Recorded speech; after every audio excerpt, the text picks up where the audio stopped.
हमारे मध्य भारतीय जनता पार्टी के वरिष्ठ नेता, केंद्र सरकार के पूर्व मंत्री एवं पटना साहिब के लोकप्रिय सांसद आदरणीय रविशंकर प्रसाद जी उपस्थित हैं।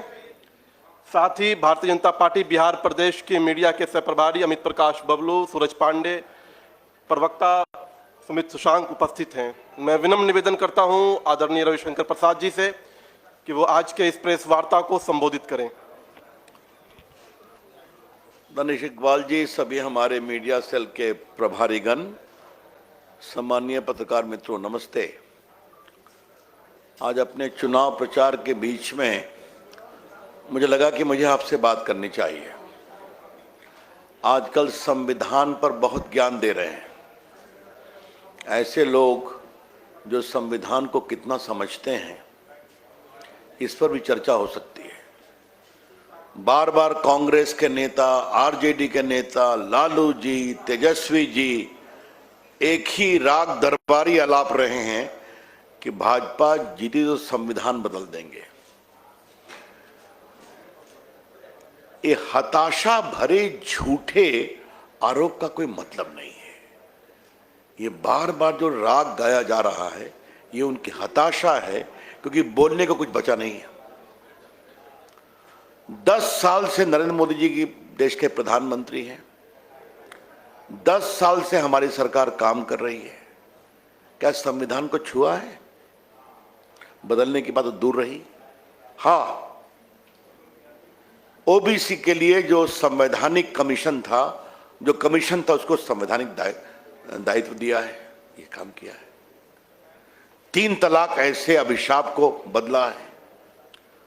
और जो इकोनॉमिकली वीकर लोग हैं, उनको एम्पावर किया है संविधान में बदलाव का करके। बाकी हमें गर्व है कि देश के सम्मानीय नेता रामनाथ कोविंद जी भारत के राष्ट्रपति बने। सम्मानीय आदिवासी समाज से आने वाली आदरणीय द्रौपदी मुर्मू जी भारत के राष्ट्रपति बनी। ये हमारा रिकॉर्ड है। संविधान शाश्वत है, संविधान स्थायी है, संविधान सम्मानीय है। Indian constitution is eternal, Indian constitution is worthy of respect, Indian constitution is the guiding force of democracy. तो ये हमारा चरित्र है। जरा उनका चरित्र सुन लीजिए। आजकल लालू जी और कांग्रेस की साठगांठ है। इस देश में कांग्रेस पार्टी ने 90 बार राष्ट्रपति शासन लगाया, 90 बार, जिसमें 50 बार इंदिरा गांधी ने लगाया था। मुख्यमंत्री का चेहरा नहीं पसंद, डिसमिस। याद होगा, राम जन्मभूमि के आंदोलन में सिर्फ यूपी की सरकार नहीं डिसमिस हुई, हिमाचल प्रदेश, मध्य प्रदेश, राजस्थान की सरकार भी डिसमिस कर दिया। तो ये उनका रिकॉर्ड है। इमरजेंसी किसने लगाई थी? लालू प्रसाद जी, मेरा सवाल आज आपसे है। आप भी जेल गए थे इमरजेंसी में, मीसा में बंद थे आप, मैं जानता हूं, मैं भी जेल में था। भूल गए आप? लोकनायक जयप्रकाश नारायण को किसने गिरफ्तार किया? अटल बिहारी वाजपेयी, मधुलिमय, लाल कृष्ण आडवाणी को किसने गिरफ्तार किया? नीतीश जी भी बंद थे ना। इमरजेंसी के खिलाफ हमारे माननीय प्रधानमंत्री नरेंद्र मोदी जी एक सरदार के वेश में अंडरग्राउंड में काम करते थे। ये सच्चाई है ना। और आप जो मीडिया वाले बैठे हैं, मीडिया का सेंसरशिप किसने किया था? कांग्रेस पार्टी ने। कुलदीप ने जेल गए कि नहीं? पूरा इंडियन एक्सप्रेस पर रेड हुआ कि नहीं? और तो और जजेस को सुपरसीड किसने किया था? याद है ना, सुप्रीम कोर्ट के 3 जज और एक जज HR खन्ना, जिन्होंने अपने निर्णय में कहा था ADM जबलपुर में कि इमरजेंसी में मीडिया और जनता के मौलिक अधिकार नहीं छीन सकते, उनको सुपरसीड कर दिया। तो मीडिया को प्रताड़ित किया, संपादकों को गिरफ्तार किया, जुडिशरी को सुपरसीड किया, जो जज नहीं पसंद आए उनका ट्रांसफर वगैरह, और पॉलिटिकल लोगों को तो किया ही किया। ये कांग्रेस पार्टी हमें सिखाती है, और उसके जो गठबंधन है, कि संविधान सुरक्षित नहीं है। संविधान अगर असुरक्षित है तो कांग्रेस पार्टी और आज उनके साथ जो खड़े हैं उनके कारण सुरक्षित है। तो इसलिए आज मुझे लगा कि ये साफ साफ बताने की जरूरत है, जो हर भाषण में संविधान खतरे में है। संविधान को खतरा इन लोग की सोच से है, जो परिवार के बाहर सोच नहीं पाते। ये मुझे एक बात कहनी थी। दूसरी बात, हम सभी आरक्षण के पक्षधर हैं। बीजेपी का कमिटमेंट है, स्वयं प्रधानमंत्री ने कहा है, आज मैं दोहरा रहा हूं कि एससी, एसटी, ओबीसी का आरक्षण हमेशा रहेगा, इसमें कोई शक नहीं है। और ओबीसी के अंतर्गत जो मुस्लिम समाज के पिछड़े लोग हैं उनको भी आरक्षण का लाभ मिलता है, मिलना चाहिए। तो ये जो बार बार कहते हैं कि बीजेपी आएगी तो एससी, एसटी, ओबीसी को आरक्षण समाप्त करेगा, इससे बड़ा कोई झूठ नहीं है, इससे बड़ा कोई शर्मनाक बेबुनियाद बात नहीं है। ये भी उनकी हताशा है, वो जानते हैं। तो हताशा में अब क्या कर रहे हैं? कर्नाटका में सारे मुस्लिम ओबीसी, तेलंगाना कर रहे हैं, हम भी वो मॉडल फॉलो करेंगे। भारत के संविधान में धर्म के आधार पर आरक्षण नहीं है, सुप्रीम कोर्ट ने बार बार कहा है। बाबा साहब भी इसके खिलाफ थे। मालूम है आपको, जो शेड्यूल कास्ट का आरक्षण है उसमें साफ लिखा हुआ है हिंदुओं के लिए ये आरक्षण, क्योंकि वही उपेक्षित थे, पीड़ित थे। तो आपको मालूम है आप नहीं हो सकता, 2 बार कोर्ट ने तोड़ दिया, फिर भी आप कहे कि नहीं हम सारे मुस्लिम को ओबीसी बनाएंगे। तेलंगाना कहता है हम भी करेंगे, ये आपका मॉडल है। तो किसका हिस्सा मारेंगे आप? एससी, एसटी, ओबीसी का। और आज मैं आपके सामने एक और बात कहना चाहता हूं। देखिए हमारे प्रधानमंत्री की सोच, अगर टीका लगा कोरोना का तो बिना विभेद के लगाना। अगर सड़कें बनी हैं तो क्या हिंदू का गांव, क्या मुस्लिम का गांव। शौचालय बना है, इंदिरा आवास बना है, सबके लिए बना है ना। कौन हमको कितना वोट देता है इससे मतलब नहीं है। और तो और मुझे गर्व है कि आज मुस्लिम समाज की बेटियां एयरफोर्स का प्लेन उड़ा रही हैं।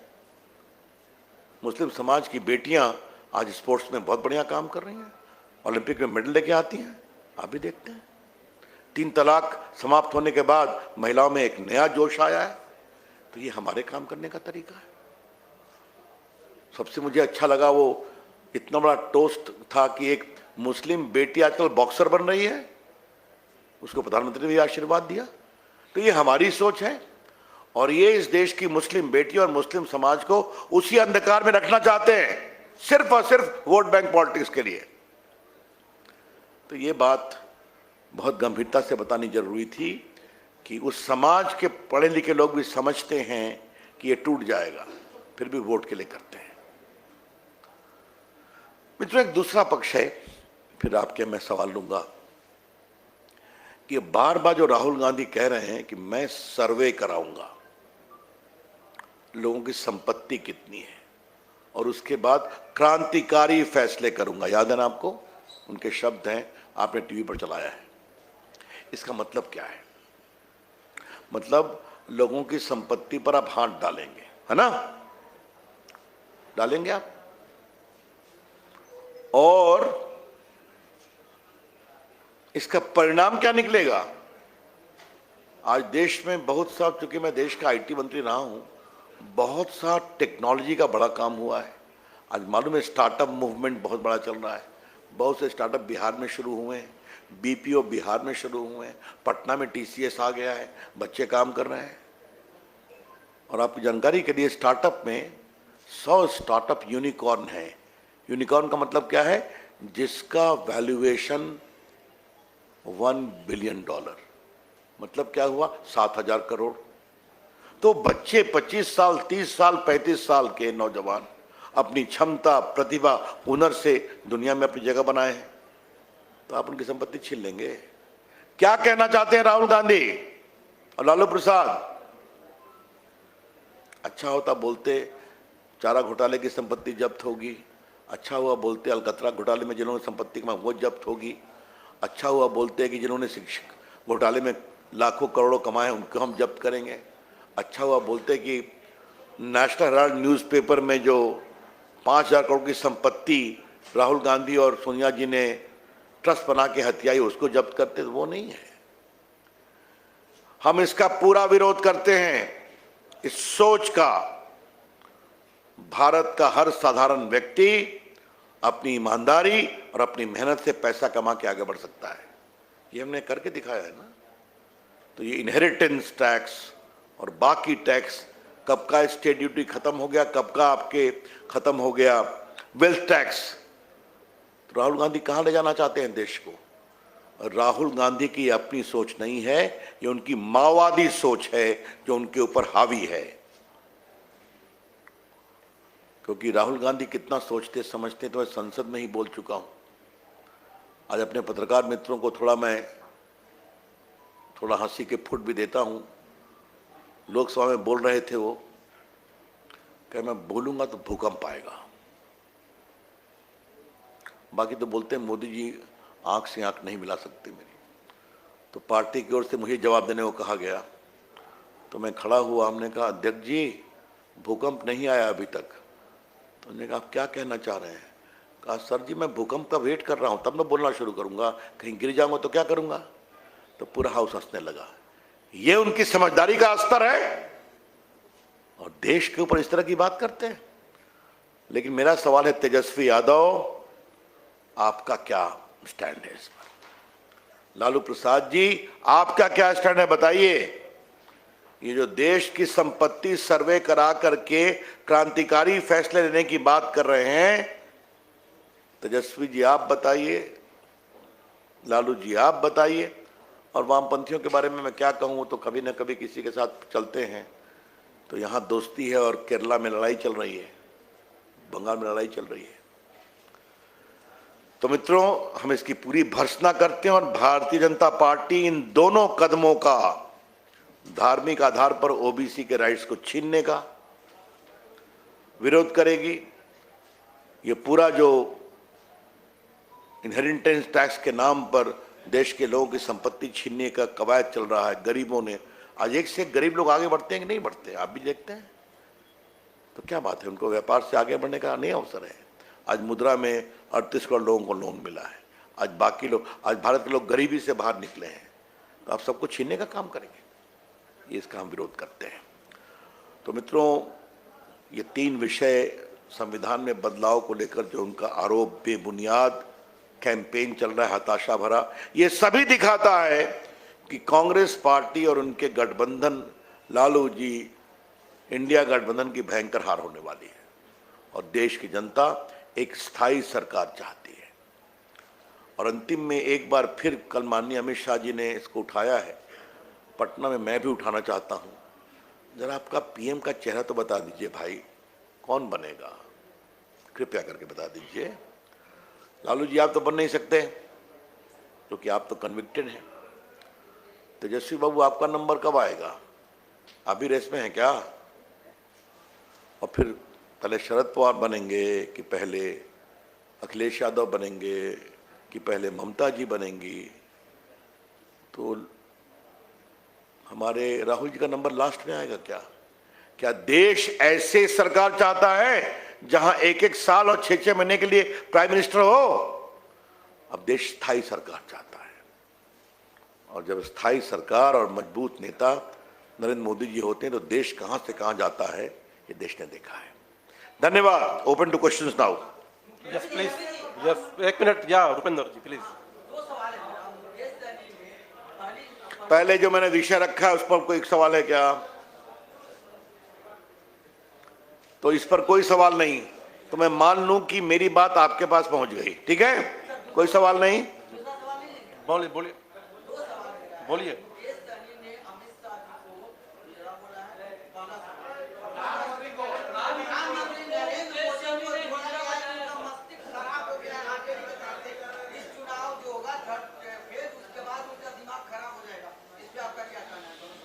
देखिए हमारा ये स्तर नहीं है और हम उनके स्तर पर नहीं जाएंगे। बिहार की जनता और देश की जनता खूब समझती है कि ये टिप्पणी हार की हताशा की छटपटाहट के कारण बोली जा रही है। तो हम उसका पूरी भर्त्सना करते हैं और जहां तक आपने अमित शाह के बारे में कहा, इतनी शर्मनाक टिप्पणी की मैं भर्त्सना करता हूं, इसके अलावे और मैं कुछ नहीं बोलूंगा। ये सर, नीतीश कुमार ने अररिया में मुसलमानों से कहा कि अगर आप उन्हें वोट नहीं देंगे तो आपकी स्थिति 2005 से पहले वाली हो जाएगी। कहीं ये डर दिखाने की कोशिश की, क्या कहिएगा? देखिए, मैंने उनका टिप्पणी नहीं सुनी है, इसलिए जब तक मैं नहीं सुनूंगा तो मैं आपकी बात पर जवाब नहीं दूंगा। ऐसी ये आपका कहना है, ऐसा वो बोले हैं। उन्होंने क्या बोला है जब तक वो मैं नहीं कहूंगा।